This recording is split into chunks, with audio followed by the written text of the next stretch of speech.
premiers échanges, je vous propose une pause dans le Jura vaudois avec Damien.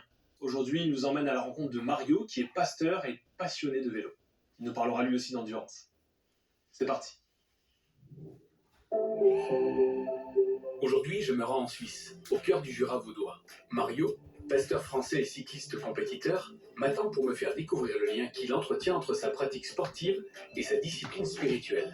Je souhaite comprendre si l'endurance qu'il met en œuvre lorsqu'il part à l'assaut des cols et des sommets qui surplombent le lac de Joux peut avoir un écho concret dans sa vie de foi.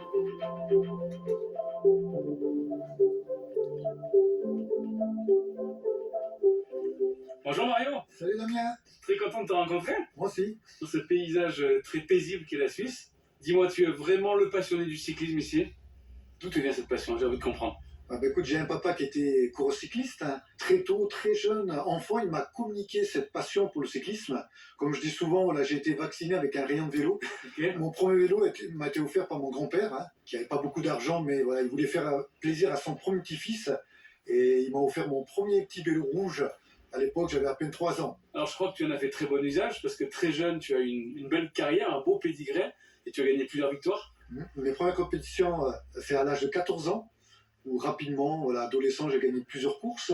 Et voilà, une des plus belles des victoires, c'était mon championnat de France du clergé, que j'ai remporté à 3 reprises. Ah oui, c'est pas une blague.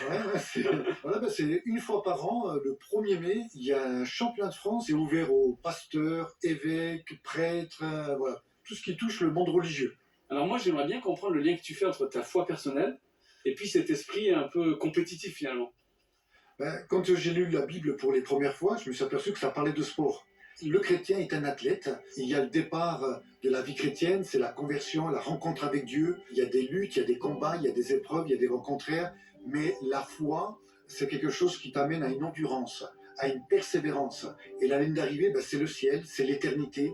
C'est une espérance qui est là dans mon cœur depuis toutes ces années. Il y a tellement de choses à dire sur la course chrétienne, mais je t'invite à venir avec moi. Je t'ai préparé un beau vélo et on va aller à l'atelier. Est-ce que tu es prêt à me suivre? Moi, je suis très très chaud, je te suis. Allez, go, on y va.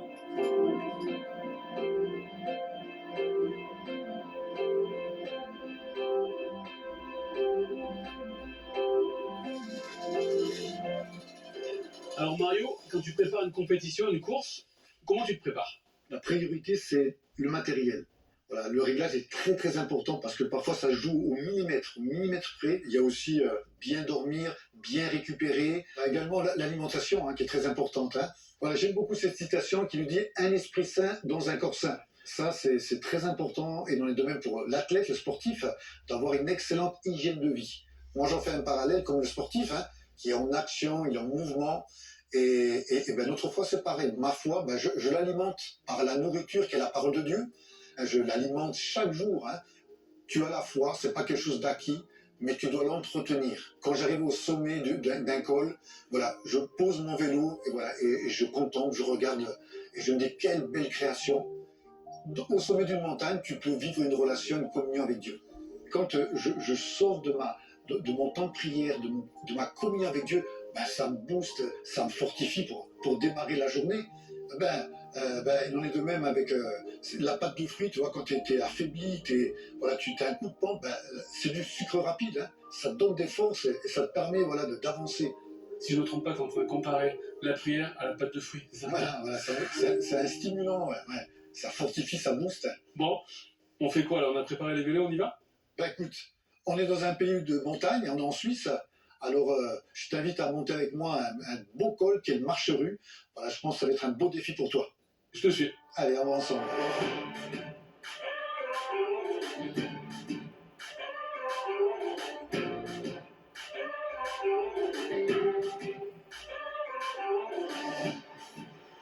Dis-moi, je sens que j'ai la caisse. On peut s'y mettre un peu? Parce que je vois que tu vas très tranquillement au début. Ah ouais, t'as des jambes de feu? Ouais, bien là. Le cyclisme, c'est pas simplement un sprint, c'est aussi l'endurance qui est très important. Donc tu fais grossir ton cœur en fait? Voilà, plus le muscle. Ok. C'est très important quand tu montes un col comme aujourd'hui, de ne pas te mettre en sur-régime. C'est de résister et aller le plus loin possible, de rouler le plus longtemps possible. D'accord. Salut les filles. tu parles du cœur, j'ai envie de faire le parallèle avec la foi. Comment tu vis ta vie chrétienne, toi, avec cette vision de l'endurance? Ben, moi, je me dis, voilà, la vie chrétienne, c'est pas un sprint. Moi, je considère la vie chrétienne comme un marathon. D'accord. Et le marathon, ben, ça demande voilà, beaucoup d'endurance, de persévérance pour pouvoir aller jusqu'au bout. Je me souviens, en tant que pasteur, j'ai été conférencier. Je me suis aperçu que j'étais en surmenage. Et c'est là que j'ai compris voilà, qu'il fallait lever le pied et qu'il fallait aussi prendre du temps pour soi. Des moments de ressourcement, des moments seuls avec Dieu, qui m'ont permis de ressourcer ma foi, ressourcer mes forces spirituelles pour pouvoir durer et continuer dans cette vie passionnante de la vie chrétienne. Le développement spirituel, la communion avec Dieu te donne aussi la force de dire voilà, je continue ma course spirituelle parce que le plus important c'est l'arrivée. Et c'est pas parce que tu es à la foi que tu as toujours le vent dans le dos, mais tu te dis voilà, je vais continuer, non pas en m'appuyant sur mes ressources humaines, mais en m'appuyant sur les forces de Dieu et les ressources spirituelles que Dieu nous donne.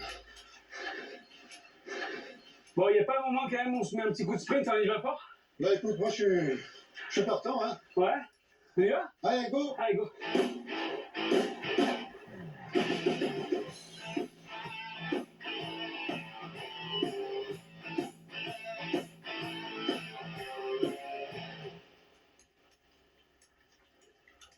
Ouais, Damien, je sais pas si tu as retenu la leçon de la discipline du sportif. C'est de boire même quand tu n'as pas soif. Mais là, j'ai pas soif. Bah, il faut que tu bois. Non, mais j'ai pas soif. Bah, si tu veux exploser dans quelques kilomètres, voilà, il faut Bon, mais je vais boire. t'alimenter. Ok. T'alimenter, manger des pâtes de fruits, glucides. Tu es vrai ou c'est ça le bout? Ouais, on est au sommet là. Allez. Ça te dit un petit sprint? Ouais. Hein?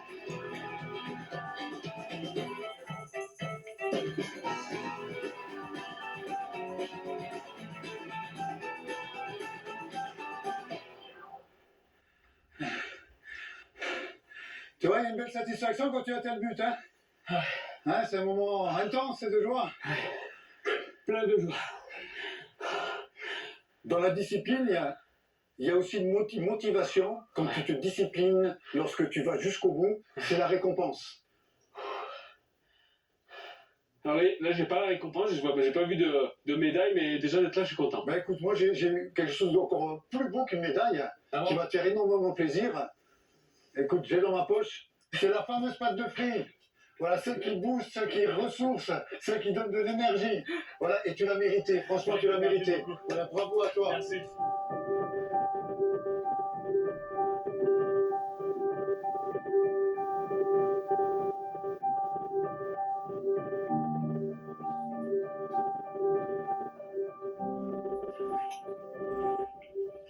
Mario, pour être honnête, je pensais pas y arriver. Mais tu vois, Damien, il était important que je te fixe un objectif. Certains ont comme objectif de finir un top 10 ou de finir la course. Moi, personnellement, c'était la gagne. Hein. C'était de remporter la victoire. Pour ça, j'étais prêt à tout. Hein. Tout, même à écraser mes concurrents. Et je me souviens d'une course, il y avait une rivalité avec un concurrent qui se nomme Vincent. Vincent a vu que j'allais passer en premier et il est passé en pleine vitesse et dans le virage, on a glissé ensemble. C'est-à-dire que on a chuté, ouais. On a chuté à plus de 50 km/h. Hein. Il m'avait empêché de gagner. Hein. Ah oui. Et là, je le prends à coup de poing, je le frappe devant tous les spectateurs, tellement il y avait une haine. Parce que ce qui était étonnant, c'est que malgré mes succès, malgré mes trophées, malgré mes victoires, il y avait un vide intérieur. Un vide intérieur que je n'arrivais pas à combler. Mais à cette époque, il y a un membre de ma famille qui me parle de Dieu, qui me parle de l'évangile, qui me parle d'une bonne nouvelle. Alors, il m'a invité dans une église. Et là, le pasteur va partager un verset de la Bible et il va dire « Que servirait-il à un homme de gagner le monde entier s'il perdait son âme ?» Et moi qui étais venu dans cette église incrédule, qui n'avait pas la foi, qui n'avait aucune conviction, ce soir-là, ça a vraiment parlé à mon cœur. Et ce soir-là, j'ai dit à Dieu, je fais de toi ma priorité. Ce cœur a été comblé et rempli tout simplement par l'amour de Dieu. Quelques années après, dans l'église, qui je rencontre? Mon ennemi de l'époque, Vincent. Ah, le fameux que... Oui. Ok. celui sur qui je m'étais défoulé. Ok. Voilà, et on se rencontre dans une église. Et là, je dis à Vincent, mais qu'est-ce que tu fais dans ce lieu? Il me dit, mais toi, qu'est-ce que tu fais dans cette église? Je lui ai dit, voilà, j'ai donné ma vie à Jésus. Et Vincent me dit, moi aussi, j'ai fait la même expérience que toi. Et dans l'église, on s'est pris dans les bras. Ma conversion, c'est la plus belle des victoires. Pour toi, d'avoir changé ton regard sur la notion de la victoire, le sommet à atteindre, ça a changé radicalement toute ta vie, en fait. C'est juste une histoire de priorité. Et quand Dieu est au centre, voilà, ça marche. C'est quand même pas désagréable de gagner une petite course. Oui, bah, tu sais, je suis encore compétiteur. Hein. Ah, je vois, tu le gardes sur toi. Voilà, je suis encore compétiteur. Et c'est une joie aussi de montrer aussi aux gens que, voilà, on a peut-être le cœur vers le ciel, mais toujours les pieds sur terre. Ne savez-vous pas que sur un stade, tous les concurrents courent pour gagner, et cependant un seul remporte le prix. Courez comme lui, de manière à gagner. Tous les athlètes s'imposent une discipline dans tous les domaines pour recevoir une récompense, qui pourtant sera bien vite fanée, alors que nous aspirons à une récompense qui ne flétrira jamais. Je cours vers le but pour remporter le prix.